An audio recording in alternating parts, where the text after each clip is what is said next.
I'm Ashley. And I'm Ethan. And welcome to Game on Board Game, a channel where we talk about board games and do fun games and challenges based on our love for them. Today, we're going to talk about a different sort of challenge, one that we kind of piggybacked off of from another channel, actually. Yes, so if you guys have not heard of them, Jeff and Jamie over at Foster the Meeple, our YouTube channel, they've been around quite a while now, that also does different videos on board games. Board games and board gamey things. Yes, that's true. Every year, for the last couple of years, they have done a 24-hour board game-a-thon. The Foster the Game-A-Thon. The Foster the Game-A-Thon, specifically. Yes. This was their third year. Yes, third year. And the second that we participated in. Correct, yes. So basically the idea is they play board games for 24 hours straight. On stream. On stream the entire time, yep. And they also encourage people in their community, in their Discord, to join them and kind of have their own board game days, but also to participate and watch and, you know, kind of hang out with them for the day, basically. And to participate in certain specific challenges of what types of games are you going to play, right? Correct, yep. So we participated in this last year and just had a blast. And this year, you know, same thing. We wanted to do the board game, the Foster the Meeple Game-A-Thon again. And we also really love completing challenges. So that was something that was really fun for us. And we were able to actually get through all of the challenges. So we're going to talk about each of the challenges that they kind of presented to their community and how we went about achieving each of those. Yep. And there were a lot of them. So I want to just rip a Band-Aid off right at the start here, which is to say we did not do the 24 hours. We did not. You're right. We made it till 2 a.m. They went till 6 a.m. So we didn't start at the same time either, though. Correct. But that was never our goal. Like, Jeff, Jamie, props to you guys for making it the whole time. Absolutely. Ben and Sarah also, which are a couple friends they had on to help. Anyone in the Discord who wrote out the whole thing, like, great job. We're not about that life. Okay. Well, caveat though, I had to work at the time that they started. So I actually was up the full time, except I did not make it till the end. Yeah. And if I had not been working, I maybe would have slept a little bit, but I probably would have started much earlier. All I want to say is, though, one of the challenges to us was not the stay up for 24 hours straight challenge. It was just we wanted to have an awesome day of playing games together. Right. And we got some friends involved, too, which was really great, which we did not do last year. Right. So last year we just did it just the two of us and just played as many games as we could between the two of us. This year we also had friends come, which was really exciting and fun to do. I think that kind of made it, a different balance of how to achieve these challenges too. So that's something we can also talk about. Okay. So in preparation for the Game-A-Thon, one of the things that we did was the night before we wanted to write out all of the challenges that they presented and then how we were hoping to accomplish them. This did change throughout the day, although we did stick fairly well to it for the most part. These weren't completely filled out on the side of the games, and also we did know there'd be some loosey-goosiness, just kind of depending how timing went or what our friends were actually feeling in the moment and stuff like that. Right. But we wanted to at least get a foundation to work off of, so we weren't spending too much time debating, picking games and wasting daylight on that. Well, and they were also a lot of them were different types of games, so we had to really kind of plan ahead for what those games would be. So some of the challenges, we're playing a solo game, a remote game, a game in under 30 minutes. Those types of things you have to plan ahead for because not every game can be played in under 30 minutes. And not all games are solo games, or you can play them as solo games or play them as remote games. We did kind of do a little bit of planning ahead. We'll kind of walk you through our day and what order we accomplished these in and what that kind of looked like. And we'll just sort of highlight those as we're going. Yeah, we'll talk about the games in a little bit of detail, just our experience playing them, because another great thing about this whole game day, this Game-A-Thon, was that it worked really well for that ongoing challenge we've been talking about on this channel, where this year we're trying to play our entire board game collection. Right. If you haven't seen that, check out the link. It's a great video where we kind of lay out the terms and conditions for that whole challenge that we're doing. But we've been doing these monthly recaps where we say, okay, how many games did we play in January, February, March now that we're into that? Unique games from our board game collection that were ones we had not played yet this year. Correct. So obviously, an all-day Game-A-Thon with friends and everything was a great opportunity to knock things off that list for us. Right. So we're going to kind of like steal a little bit from that monthly recap video we would normally do and talk about those games in a little more detail here as well.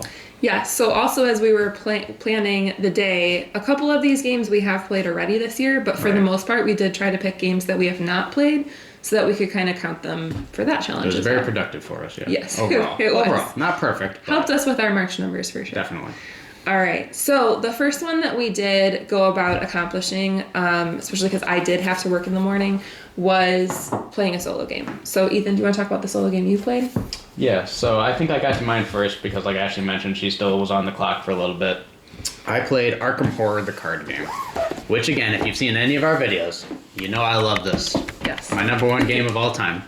I've been playing a lot lately with some friends and with myself solo, where I usually play two-handed solo. This is actually, the Dream Eaters that I'm holding here, is the one campaign that I don't own currently. Borrowed this from a friend, and so while I have it, I have been like running through it over and over again, basically. So I played the very first scenario.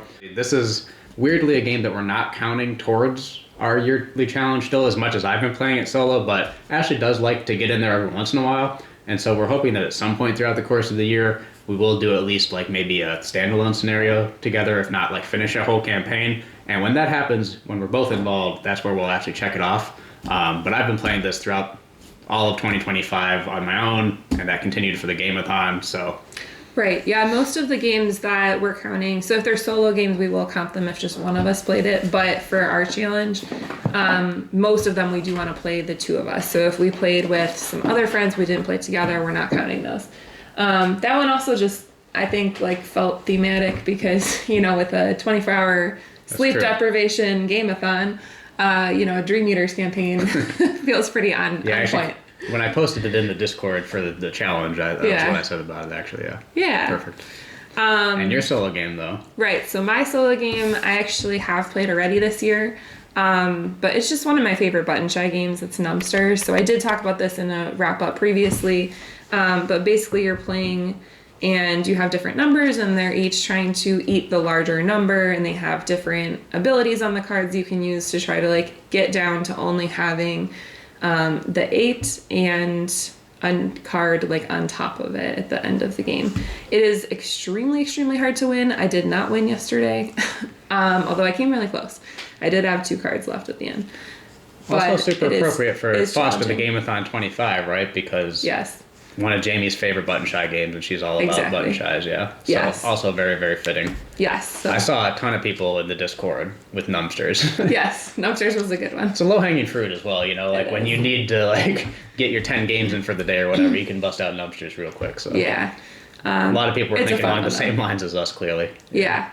So the next one that I did that Ethan actually did not do at all was I played Cascadia. Now I did play it remote, so I did not play the physical copy. We have the physical copy, so I just want to kind of show that. But I did play that one online. So there's actually a free app you can play Cascadia on. You've been doing that all the time. Yes, I play it literally all the time. I love playing Cascadia. I'm basically always in a game with Cascadia. I really, really enjoy playing Cascadia. So Cascadia is a game where you are placing tiles out and then you're trying to match different terrain types, and different animals will get played, and they have different objectives. Ecosystems for the animals, right? Kind of the idea. Yeah. So like bears like to be in pairs. They like to be together. You try to have like a line of elk together or like a run of salmon.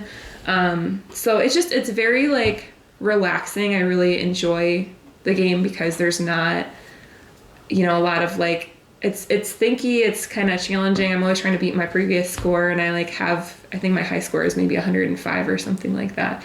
I did actually. This was not a high score for you. Yesterday. This was probably my worst or one of my worst games of Cascadia ever. I don't know, the app must have not liked me yesterday because it was giving me no terrains that went together. So I had to keep like doing kind of one-offs. And honestly, I think my score was still like an 85, which wasn't terrible at the end, but yeah, just I normally score a little bit higher than that, in the 90s-ish at least. I know we've mentioned in some other videos that we're not big like online gamer people. Correct. We don't really do BGA or anything. Maybe you'll hit a game on there every once in a while. Mm-hmm. But the Cascadia app, I don't even know if it's an app, but whatever you're using, and Welcome To is another one that you will often play on your phone. Yes. other than those two, we're basically not ever like playing digitally with these board games. So when it came time to do a remote or a digital challenge, I think Cascadia was like a no-brainer of a choice for you. Yeah, because I really enjoy that one. Yep. Now, this one we actually did count for March because Ethan and I have played it this month. And the first time we played it together was this month. Also, I won. And we put... Yes, it was a real upset because he never wins this game either. I had a bad Cascadia month, I guess. I don't know. So I do love Cascadia. I also really appreciate the different like modules you can go through. So one thing about the app is that it is just the base goals. There are a lot more goals that are built into the game. And we've been trying to kind of work through some of the other goals of the game, which is a lot of fun too, and add some variety as well. But this is a classic. Everybody knows It is. Cascadia. Very good like entry-level game for people and stuff too. Very pretty. It's a real cozy game. It's just, low stress, but it's fun and it's good way to ease into the game day. Yeah, absolutely. Right. Okay. My next. Okay, so while Ashley was still having a little bit of time to wrap up her business, I figured something I could do. One of the challenges was to join Foster the Meeple for a game, which basically just means be watching their stream while you're playing something. So I chose another solo game since she was busy, and I played it along with them. Unfortunately, throughout the day, we didn't get to watch that much of the stream as we would have liked to because we were busy with friends and everything and just trying to get the games in. Whereas like previous year, I think we really enjoyed, I don't know, the on-screen antics and everything from Jeff and Jamie because we're always watching their videos and everything. Yeah, we did have like periods of the day where we watched. But I think last year, like we literally had our laptop next to us where we were watching them the whole time. With having 4 people playing, that was much more difficult. We needed the table space. So this year, but we did have it playing the entire time, and it was on our TV in the living room, but that's in a different area than our gaming space is. So it was just kind of more background the whole day. But yeah. Anyway, so the game I picked was Black Sonata. This is an actual true solo game, kind of similar to Numbsters, and obviously based on William Shakespeare, as you hear. It's actually a hidden movement game, which is something that you wouldn't think of as a solo game because typically it's like one person needs to have that information of where they are moving about the board. But this is really cool, and I think it's kind of a tough game to find these days as well. We grabbed a used copy once that we noticed at our LGS, and we're really happy to Yes, it's like out of print. You can't find it anywhere, and it's outrageously expensive anywhere had, if you see it listed. One of the expansions in it. It did, yes, which we haven't actually played yet. Yeah, we haven't used the expansion yet. Yeah. But it went pretty well, and everything flowed smoothly. I did not win in the end. It came down to like a 50-50 guess of where the, or not where the lady is. I knew where she was, but as far as which... Yes, the idea of the game is that there is a dark lady in Shakespeare's London. And the lady is hiding. So you have to try to find out where is her location. Then you try to deduce different clues about her. And you want to try to figure out there's several different lady cards that you can kind of choose from. One of them is hidden, and that's the one that you are playing with. And you're trying to deduce clues based on things you gather as you sort of find her location throughout the game. And then you try to deduce who is the dark lady.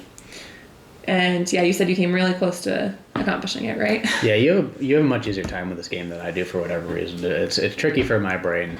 So that still felt like a pretty good accomplishment for me, but would have loved to get an actual win in. Also, so Ethan did this. He counted this as his joined Foster the Meeple one. I actually did do that as well. I joined them for Numbsters, but then we also played some later in the day that I also kind of counted toward that goal as well. So we'll kind of talk about that later. So because we did join them for several games, actually. We should have maybe said this up front, but I think total games played for the day between us was 12, right? However, we didn't all play all of those games because some of them were solo. But one of the biggest challenges and sort of an overarching goal for the day as a whole was to get at least 10 games in. And so we did do that, even though it was 12 total, but we each got to at least 10, right? So even though... only Ashley played Cascadia, only I played Black Sonata. We had enough on each side to kind of hit that threshold. But that did mean that we were kind of counting different games as different challenge achievements between the two of us. Not everything was uniform, right? Yes. If that makes sense. Exactly. Okay, cool. Yep.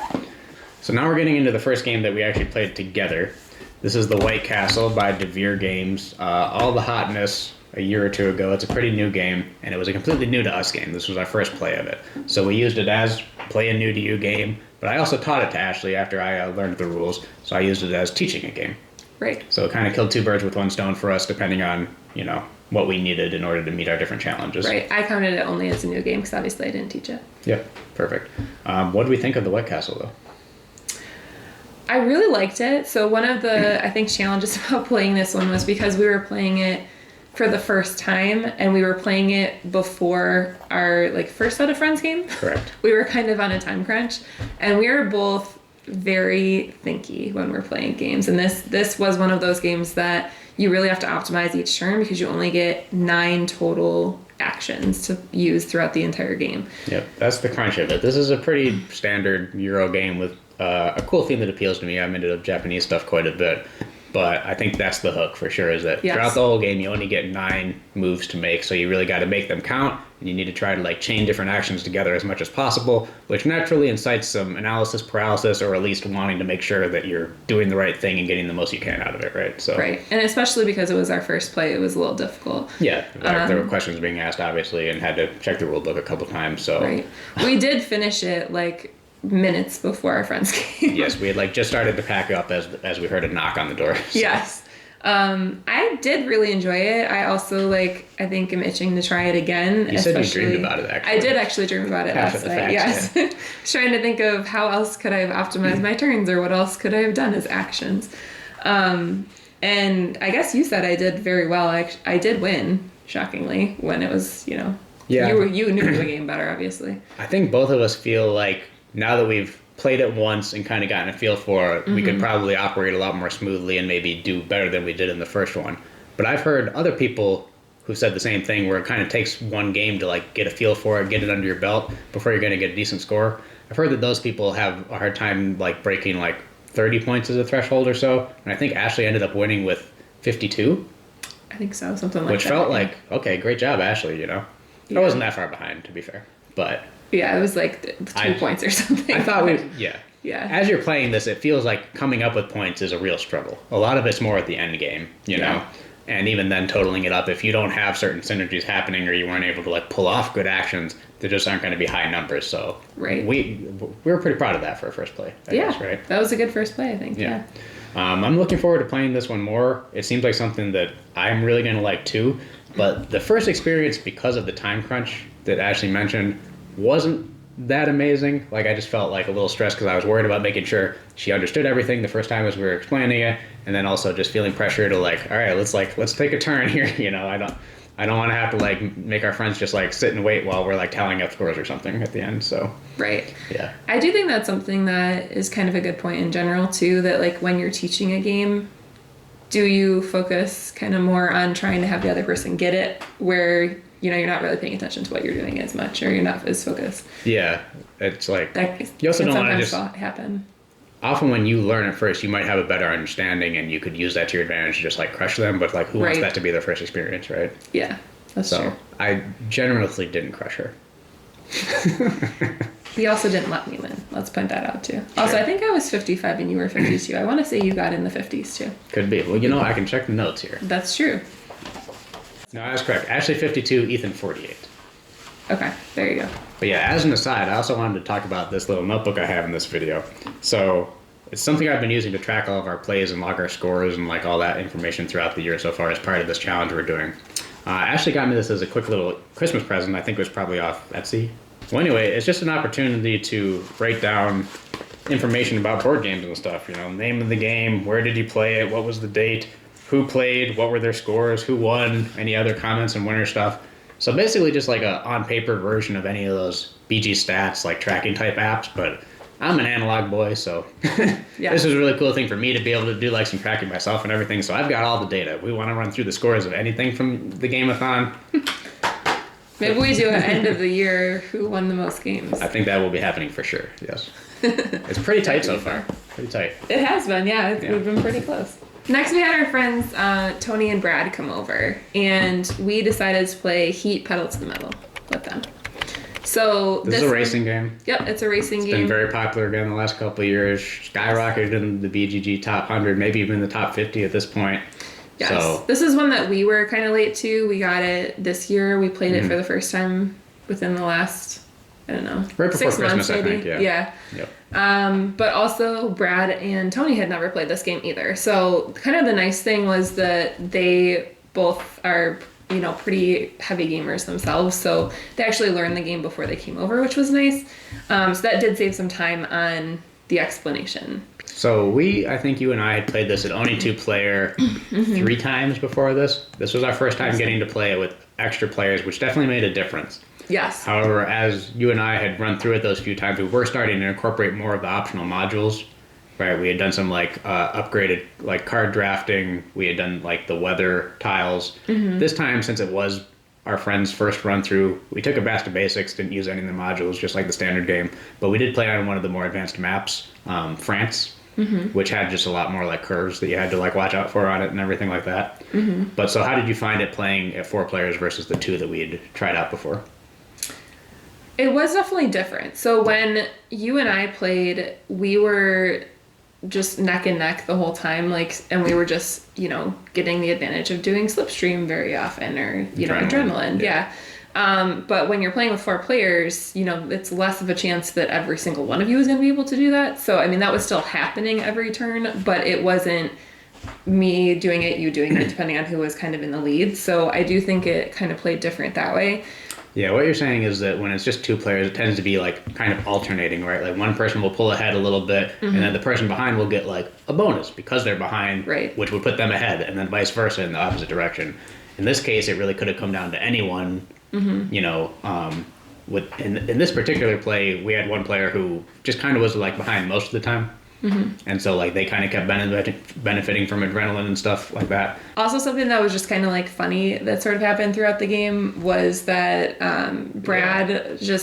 Brad and Tony were kind of behind for... They were neck and neck for last. Yeah, for last, throughout most of the game. Sorry, guys. Ethan and I were, in first and second, and Brad just decided he was going to kind of ignore me and Ethan and let us do our own thing, but just go after Tony, which was really, really funny.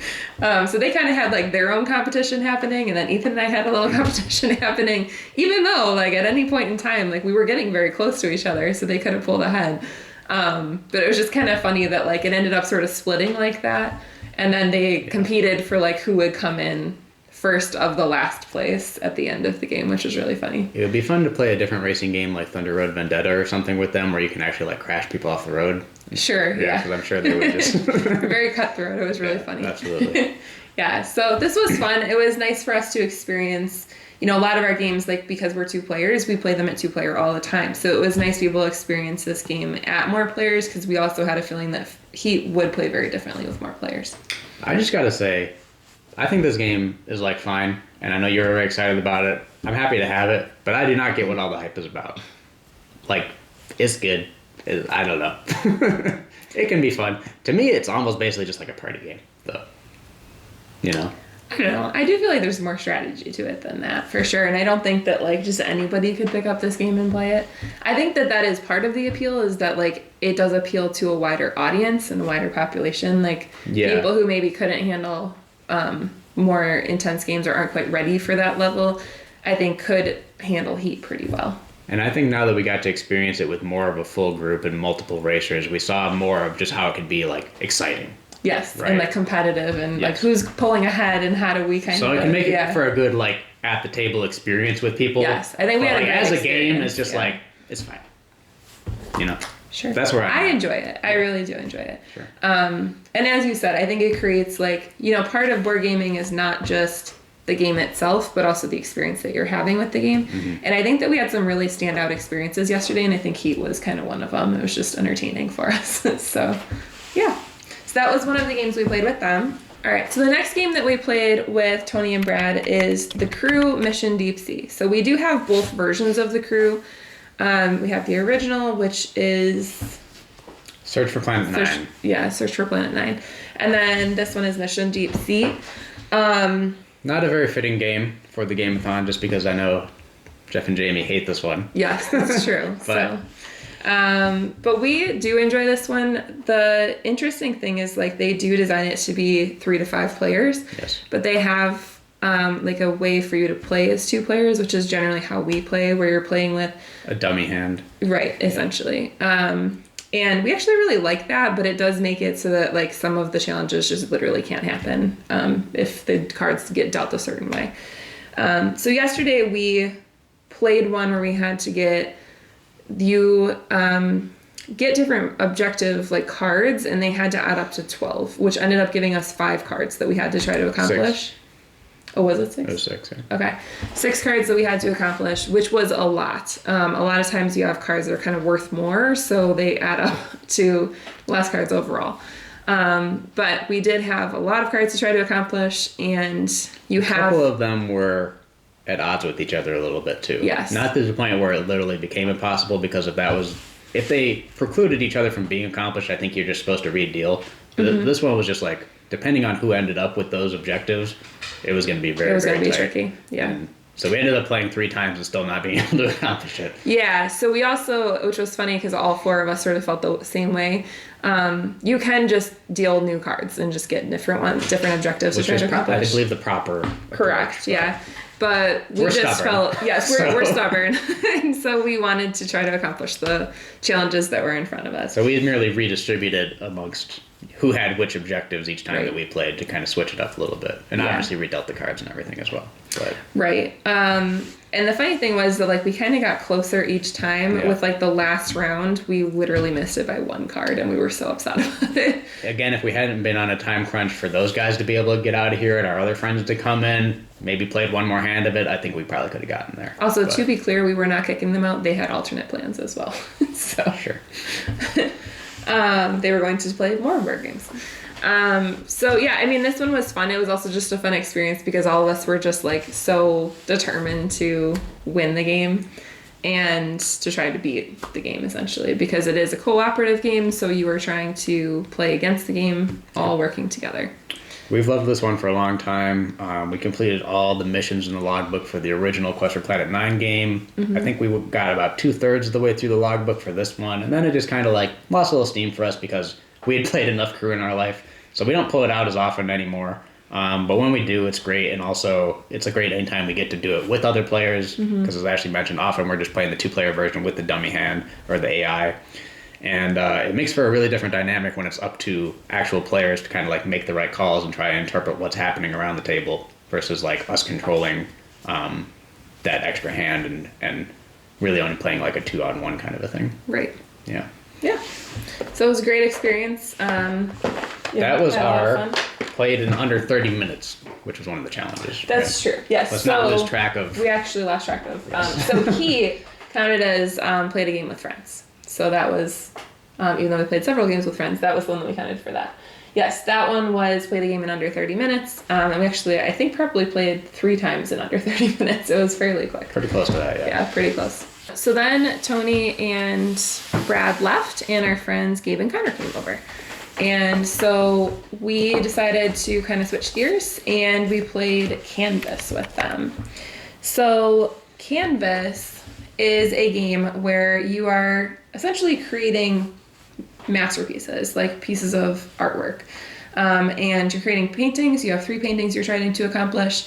And there are clear cards that you stack on top of each other. You want to get 3 cards together to create a painting. And it creates just absolutely beautiful backgrounds. And then the canvas itself has like a background on it. So you end up making a painting that has some sort of name on it. And there's different goals. So you can get different ribbons for the composition of your piece of artwork, or the balance and different things like that. There's variable scoring objectives, kind of like you see in Cascadia, where you can select different options for each animal and how you want to lay those out. Right. For this one, you can choose like different color schemes, different symbology, stuff like that. But essentially, it's just like a drafting game as well. Yes. Right, just trying to assemble the best options in your hand in order to choose 3 of to make the paintings. Yes. So we do have the base cool canvas, and then we also have canvas reflections, which is the second one. There is actually 3 of them. Something that I really love about these. So first off, I love the actual game. I just think it's very relaxing, but it's super fun to try to accomplish the goals. But also, as you can see, if you put them together, they actually make a piece of artwork. And they actually have little hook hangers on the back, so you can actually hang them on the wall. So we actually have these just displayed in our game room. They're on shelves, but I love the artwork of these. I think the artwork of actually, like, I love painting, I love drawing, I'm like extremely, creative. So being able to kind of wrap that all into a board game for me just really hits home. The packaging and presentation is very interesting, but because besides the actual like hanger slot, it's a very hard, like dense kind of box, and it slides out to open the top versus like pulling off. Right, which is also very artistic. Yeah, right? Yeah. It just feels like you're actually working with canvas or something. Yes. It's just a beautifully, beautifully made game. But as far as the gameplay, it's also pretty simple, pretty beginner friendly, I think. But has a real like wow flash kind of factor just because of like the translucent cards. That's not something you see a lot. Right. And I think that like it's not the table presence that some like massively huge production type games have, but it still has something that I think catches people's attention, and we do like to introduce it to as many people as we can and kind of evangelize this game because people tend to get taken with it, right? Yes. Like a friend introduced it to Ashley originally, and she bought it immediately. You've done the same thing, and had other people like buy it immediately. It just kind of spreads that way. There's something about it. I don't know how long we've had this game, but we've gotten a lot of plays out of it, and so the challenge we used this one for was play an old favorite. Yes. Plenty of things we could have used for this one, but we really thought that our friends would get a kick out of Canvas as well, and I think they enjoyed it quite a bit as well. Yes. Right? So like, yeah, and the funny thing too is like it ended up being a great choice in hindsight. We played it, with different people. I think we've probably played it with multiple different sets of friends, but I'm always kind of like going for the goals of whatever the cards like want you to accomplish. But several times we've played this, our friends are just like, I want to create the prettiest painting, and so they pick the prettiest like pictures that are there. And sometimes that kind of works out for them, and sometimes not as far as the scoring goes. But you know what? At least you're having fun and you're making beautiful paintings and having a good time while playing. That said, though, just an extra thing they put into this game for no real reason, but just for flavor and fun, is they have the masterpiece and then the best in show ribbons to award at the end. Yes. Right. So there's one for the actual winner of the game who gets the most points, but then there's also one for just a community around the table vote. Who made the prettiest? For who did the Yes. Yeah. Yeah. Right. So I think that they're like kind of leaning into that aspect that they get. Some people might just want to like take the pretty pictures. Right. Exactly. Yeah. Yeah. So this one was super fun. I do think Gabe and Connor enjoyed it, and it is one that's just great because it's very easy to teach. The concept of it is not that difficult, but it can take a little bit to try to like master and get the pieces together and like get the cards to play together correctly too. Yeah, you had an awesome game where you were able to achieve like almost every objective for all your paintings. Yes. But obviously, like I have experience with this, and sometimes it just doesn't work out. Sometimes the right kinds of combination of symbols and colors and cards just like aren't available to be drafted. Right. And so like, what are you gonna do? Right. Like, so it's not just like getting used to it in the strategy, but also just like making the best of what's available. Right. I did have like a real standout game. I think I beat everybody else by like at least 10 points. Yeah. This is a official Game on Board Game approved sponsorship type game. Yes. Yeah. Yes. All right. Moving on. All right. Our co-op game. Yes. One of the challenges. So actually I counted this one as taught a game. And I counted co-op for a different one. The next one? Yes, the next one. I see. Yes. I don't think I used the So next we one kind of for anything, switched these actually. around, yes. Yeah, fair enough. So I actually taught this one. So I have played this one before. This is Rush MD, but I taught it to Gabe and Connor and really gave Ethan a refresh because he kind of forgot some aspects of the game. But this game is You can say that again. a dexterity game. So it's very different than really all of the other ones that we played. And really most of the games that we own, I would say too. So essentially you are doctors and you're working in a hospital and you're trying to... I believe. Yes. And you are trying to cure as many patients as possible. So there's different objectives that you try to reach. So it's maybe like achieving so many points and each patient you cure is different points, or what you have to do is there's different objectives for each of them. So for the kind of like clinic or like the patients who are just outpatient who are coming in and just kind of needing something, they generally just need medication. But then the ones that are the... Which are just resource tokens that you place on the cards. Right, that you just place on the cards. But the inpatient ones tend to be a little bit more complicated. So they might need surgery where you have to try to use tiny little... Forceps to grab different organs for them and place them on them, or you have to grab different medications and give those to them, or you have to send them for testing, so you have to do some sort of test. The tests are really cool because they're like little mini games. Yes, they're mini games within a game. But you also only have 4 minutes. So each round is only 4 minutes long. And you time yourself and you try to cure as many patients as possible. And then at the end of the round, you look to see, did you actually cure them correctly? So did they get the right amount of medication on them, or did you kind of overdose them and give them too much medication? And you get points for like each one. But also, if you don't cure someone, you go backwards. So you have kind of like two tracks. The condition worsens. Yes. And you really need to cure them by the next round or they'll die. Yep. So it's a really fun game. We've played it. This is like kind of a newer play for us. We played it again in the last, 6-8 months for the first time. Yeah. It's one that I've been interested in for a while. It just sounded like really fun and just very different type of game. And we played this with a couple different groups of friends. Yeah, it's another good one to have like extra players for. Mm-hmm. It's cool when Ashley and I first learned it on our own, but getting more hands around the table, just bumping into each other and knocking stuff over and figuring out who should go chaos. where. Yeah, it's like pure chaos. Which is what you want. Yes. Yeah. That's literally like the idea of the game. This is silly fun. Yes. But weirdly also at its core, it's a worker placement game. It is. But your workers are sand timers. Right. So that's where like the real time aspect also combines with the dexterity, because you're going to place your certain specific colored sand timer, which represents like your doctor personally, something that only you can move around at a spot to do a certain action, and then you can't use him at a new spot and move that timer until the sand runs out. Right. And same with nurses. Timing everything all together. Nurses you're working with, you have doctors you're working with. You also don't want them to run out of the sand and they're not doing something, so you want to constantly just be moving them around the board. So I really enjoy this one. I know that you're kind of no, I like this midway. game. Oh, you do like it now. Okay. Yeah, I think I like not this. super high on it at the beginning. When you first wanted this game, I thought, what is it? What's this girl on? How are we doing this? But you're right that we don't have anything else like this. So I feel like it really earns its place in the collection when you want, something that is different and something that is just chaotic fun. Yes. And I've enjoyed it when we played it. I mean, I don't love it, love it, but I think it's cool and I have fun when we play it. The only thing I would say, though, is for it being a silly game, it's a lot of setup and it's a lot to explain. Yes. Right? This is not family weight, I don't think, even though...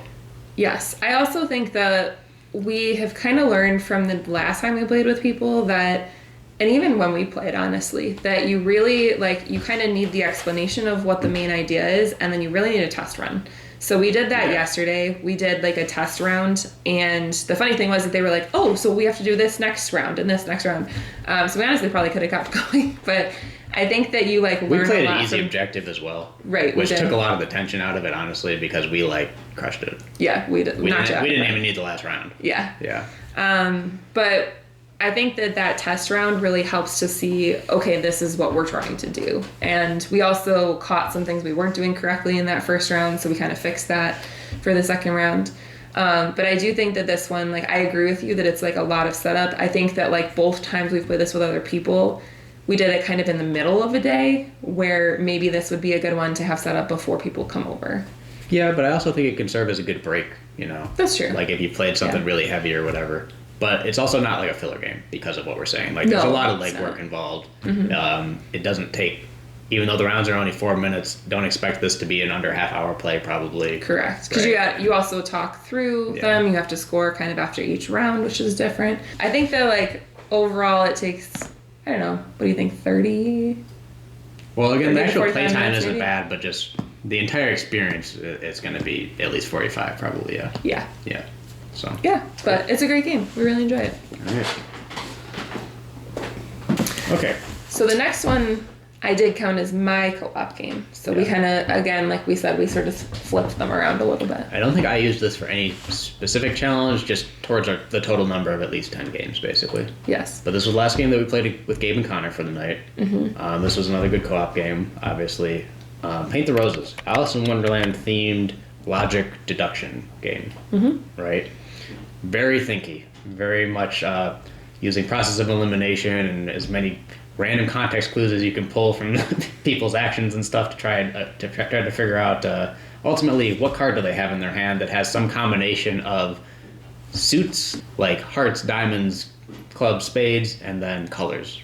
There are 3 different types of cards you can grab. Easy cards are always color to color. Medium cards are color to color or shape to shape. And then hard cards can be color to color, shape to shape, or shape to color. Okay. So what you're doing is each person has a card in their hand, and on their turn, they put down a tile on this board, and they're trying to make a connection to another tile somewhere or multiple other tiles that will give you a clue as to what kind of card is in their hand. You then place little cubes out for how many connections you made. So if you made, let's say your card was, say, purple to yellow, and you made 3 connections by placing 1 purple to 3 yellow, you could place 3 cubes out. But last night, I think, was the most challenging game of Paint the Roses we've ever done, because a lot of us had to put down 0 clue ones where we had no connections whatsoever. It was just sort of the way that they fell, and I don't think it was the most challenging overall, but it just got off to a weird start. It did. It got off to a weird start. Because at the beginning, you have a lot more freedom on the board of spaces that you could put your tile down. Right. And so usually you can make a connection. What you're doing, too, is it's Alice in the Wonderland theme, like he said. You are trying to paint the roses. So you're trying to make these connections, guess what the cards are.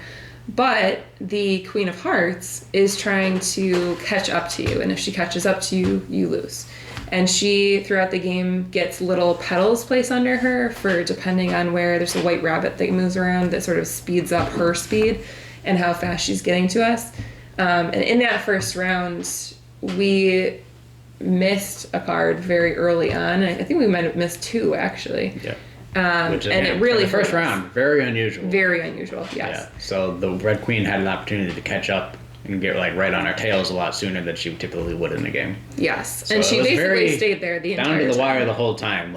Yes. One more miss at any other point would have sealed it for us. Yes. But we pulled it out in the end. Ultimately did win. Yes. Which felt really good. Another highlight on the day for sure. Yes. So our last round came down to someone placed, again, had to place a tile with 0 connections. Yeah. And you had, the interesting thing is that if in a previous round someone else made a connection for your card, well, you had that card, you could place one of your cubes down to say that they made a connection. So we had to ultimately use that person's no information and then try to track the previous players' rounds to see, okay, what did they place that it couldn't have been. We had to use a lot of backtracking through various possibilities and actually crossing eliminated possibilities off on these little score sheet papers that they give you to work with in the game, which typically we don't even bother to pull out. No, we used several. They were very necessary this time. Yes. Yeah. And we ended up having a 1 in 7 chance for that person's card too. Yeah. And ultimately, just because they picked the club, I guessed randomly what it was. You took a 1 in 7 shot in the dark off a gut feeling. Yep. And you won it for us somehow. That was. And if that wasn't the high five moment for the whole table, it totally was. Yes. Again, just the joy of getting together and board gaming with friends, which is ultimately what the Game-A-Thon was all about, right? Yes. And this game is one that Ashley and I can play it too, and we certainly have, especially when we were first getting into it. But much more fun to pull out with extra players as well, and have multiple minds working on the same sort of problem. Yes. I also think it's very accessible. It's a pretty easy teach. And it's one that, even though we probably only pull it out once a year or so, which feels like a good amount for this type of game, honestly, we always just know, fresh, how to... Yes. It's not one that we have to really think about how to play. When you're playing it, you're thinking about it a lot. Yes. But it's very easy to get up and running. Yes. Basically with whoever, Right. So, overall it's also thoughts on this game, though. It's not a fast game. I always kind of think it's a fast game, and it says 60 minutes on it. I would say that's probably about how long it takes usually. Yeah. So that's always kind of interesting to me, because I'm always oh yeah, this is a quick, fast, let's play it, and it's not. But it's because there is so much thought process behind it, and it's one of those games. It's it really just creates. You always want to double check your work too. Yes. You're okay, it's probably this, but let me just run through the possibilities and combinations one more time. So yes, I also think it just really inspires everyone to communicate and work together. Yeah. Maybe more so than other cooperative games do. That's why it was perfect for that challenge. Yes, it was. Yeah. What about I you? really like Paint the Roses overall. This was a really random purchase that we had not heard at all about, and Ashley saw it on a shelf at a board game store and said, let's grab it. I think we played it that same night. Yeah. Back in the day, we've had it for a while, and we were pretty taken with it, and honestly, I think it's gone up for me over time and down for you randomly. Oh, it like skyrocketed last night though. Last night, and yeah, I was also like you the said one that who was like your asked to favorite play of it. Yeah. Yeah, whereas I'm I've really always enjoyed happy it. to get this one to the table. Yeah. So I was really happy that maybe, you'll be a little more encouraging of it as well now. I also think that like we hadn't played it in so long. I actually was really itching to play this one. So when that was like sort of one that we talked about, I was like, hey, let's play Paint the Roses. It's a fun one. Just like on the surface, this seems like it would be more of an Ashley game than an Ethan game, but that really hasn't been the case over the last couple of years. So I'm excited. Yeah. That's cool. Yeah. Great game. All right. So at this point, Gabe and Connor took off for the night. It was down to just the two of us again. Pretty sure it was after like 11 p.m., which is a late night for Ashley. If I can, Ashley goes to bed at out like her 9. a little bit for that, yeah. Yeah. It turns into a pumpkin at midnight for sure. Yeah. So we were looking for a little bit of quicker and easier at this point. Yes. So we went with Micro Macro. Yes. Crime City. Crime City. Yep.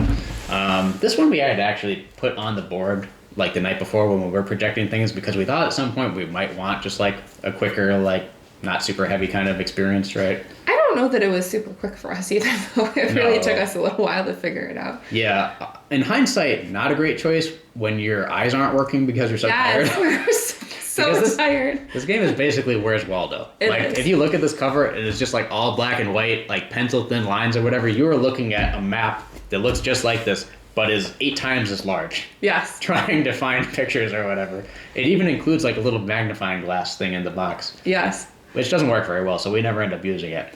But yeah, like we were just like rubbing the crusties out at the same time as we're trying to find the objective. The objectives. So yes, the idea of this is that they give you some sort of, you're trying to solve a case. There's some sort of crime that's happened in the city and you're trying to solve the case. The one that we did yesterday was about like It's called Gourmet Gabby. Gourmet Gabby, yes. It was a 4 out of 5 star level. Yeah, so it was also one of the more challenging ones. So we really kind of set ourselves up for just a really exhausting experience. But it was still we really, had a great time. Yeah, we did have a great time. But it was just, much harder while sleepy. I don't recommend this while sleeping. Or not sleeping, but while you're, tired. You also want really good lighting, which our house struggles with in general. We just tend to have like very dark spaces. So like much better to play in the daytime as well compared to like the dark of midnight. Right. But ultimately we did solve the case. So we were able to solve it and figure it out.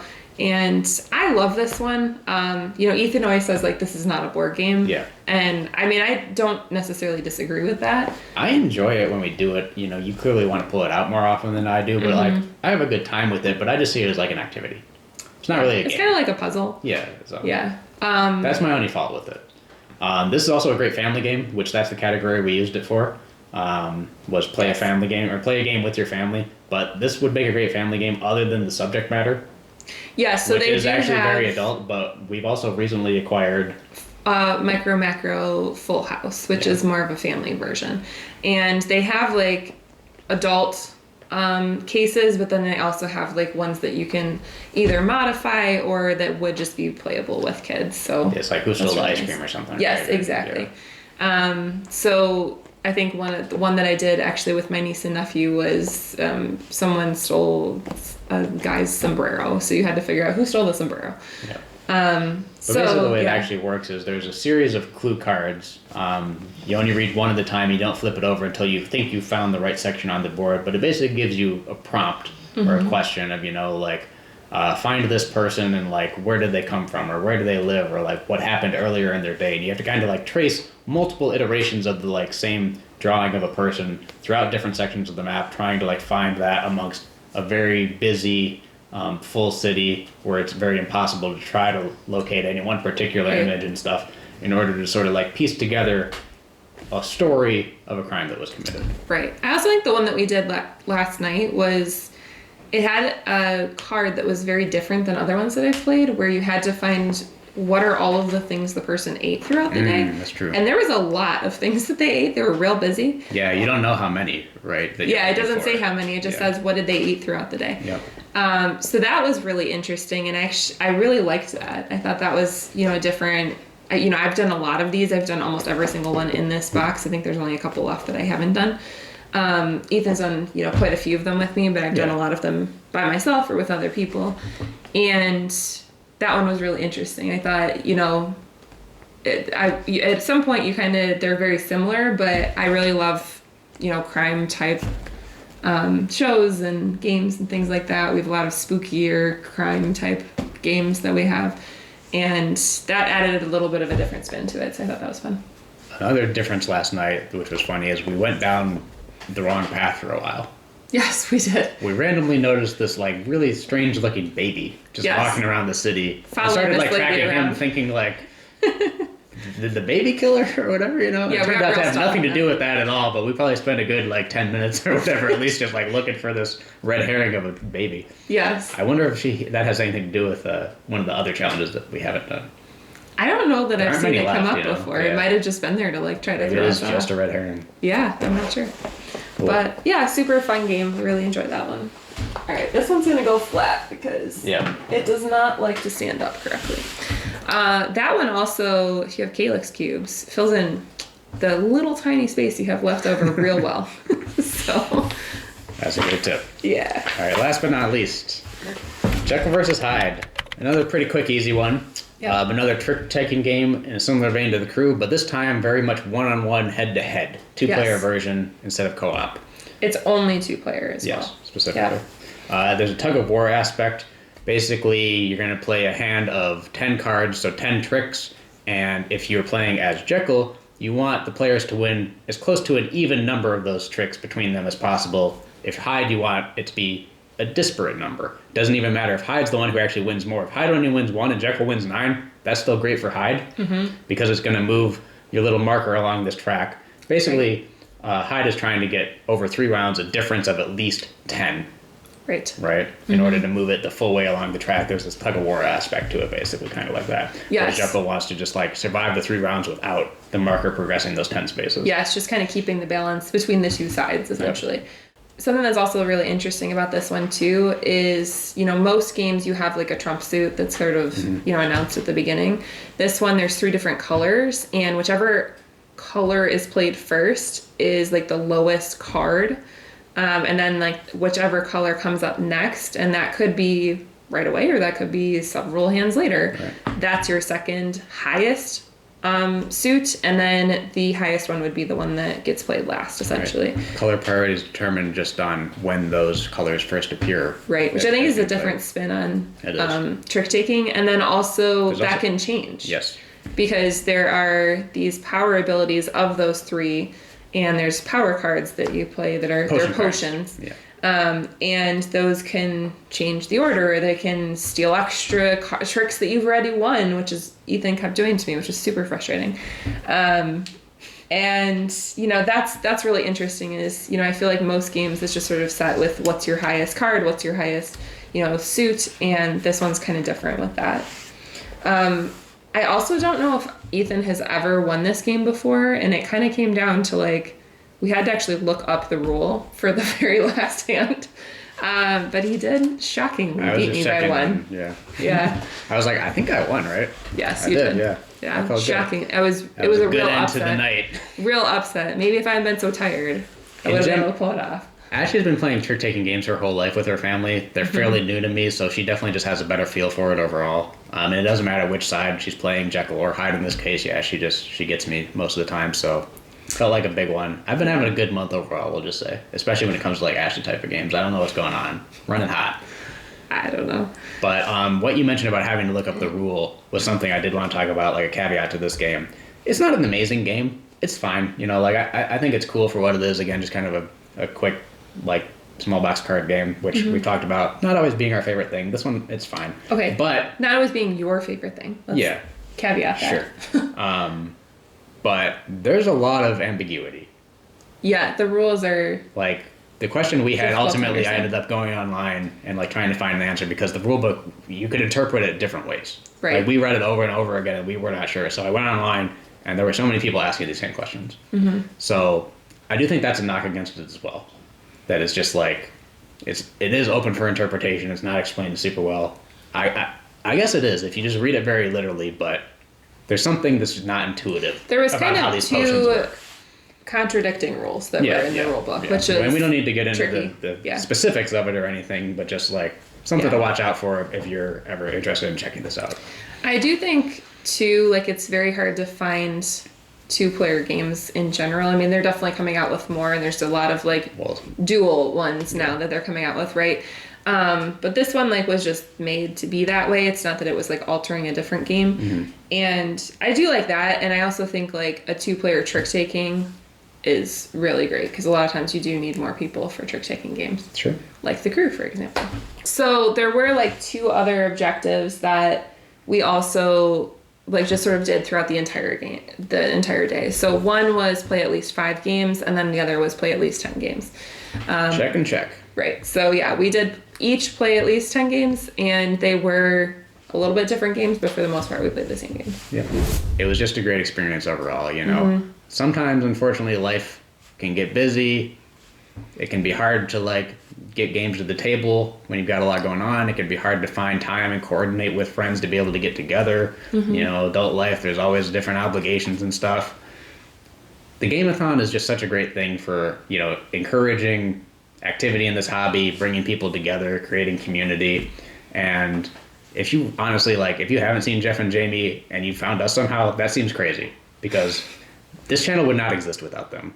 Like, if you, Jeff and Jamie, if you happen to see this, I just want to, like, give you all the praise in the world. You are so welcoming and inclusive and helpful and just fun, good people that do wonders for this hobby. Yes. So thank you very much for the Game-A-Thon, but thank you for all that you do as well. Yes, thank you. We've been following you both for a long time, and honestly, you inspired us to do this channel in the first place, actually. So, yeah, and I think, like, the other thing that's really great about the Game-A-Thon, too, is even if you were, you know, you don't have anybody else to play with, I think the fact that, you know, they're playing, they're streaming all day, like, it just sort of feels like you have friends with you, right? Like you have Foster the Meeple that you're playing with as well. And, you know, if you're playing solo, like you also have the entire Discord that you're posting in if you're, you know, involved in that, or even just commenting on YouTube. You know, the chat was very active. Or using the Discord to find people to play on BGA with. Right, exactly. Right? Like if remote is your only option and that's really up your alley, like that is a great resource for finding other people that you can connect with that way and get games in.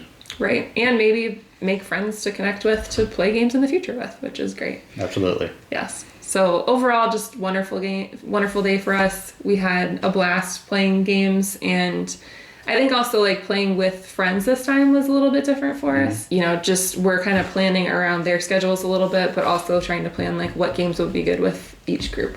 But it was really fun, and it was a great way for us to kind of involve other people. They also had never heard of Foster the Meeple before, or, you know, they don't really watch YouTube as much either. Yeah, so we did, you know, talk up the channel to them too, you know, which was really fun. And they got to kind of experience that aspect in the community as well. So pulling other people in and, you know, sharing that experience with them was really great. If you want to check out Jeff and Jamie, we will have their main channel linked down below, as well as the first of, they did 4 separate, like 6-hour videos for the 24-hour live stream, but you can watch it back. It's still live and it's still fun. See all the chat participation and everything too. We actually watched a little bit back this morning of the middle of the night stuff that we missed. Yes, after we tapped out, we wanted to see how loopy and zany they ended up getting. Yes. Cranky Jeff, best Jeff. Yes. Absolutely. All right. Well, thanks for watching. Be sure to check back in a week or two when we do our regular March monthly recap for our yearly challenge. We'll talk about the games that we played this month that weren't part of the Game-A-Thon. We're doing pretty good this month, so it's probably going to be a long one again. But overall... And we'll probably just mention these, but we'll just link to this video because we've talked about all these games here. So. Bingo, yep. Yep, exactly. Thanks so much for watching. We'll see you next time. Game on. Game on.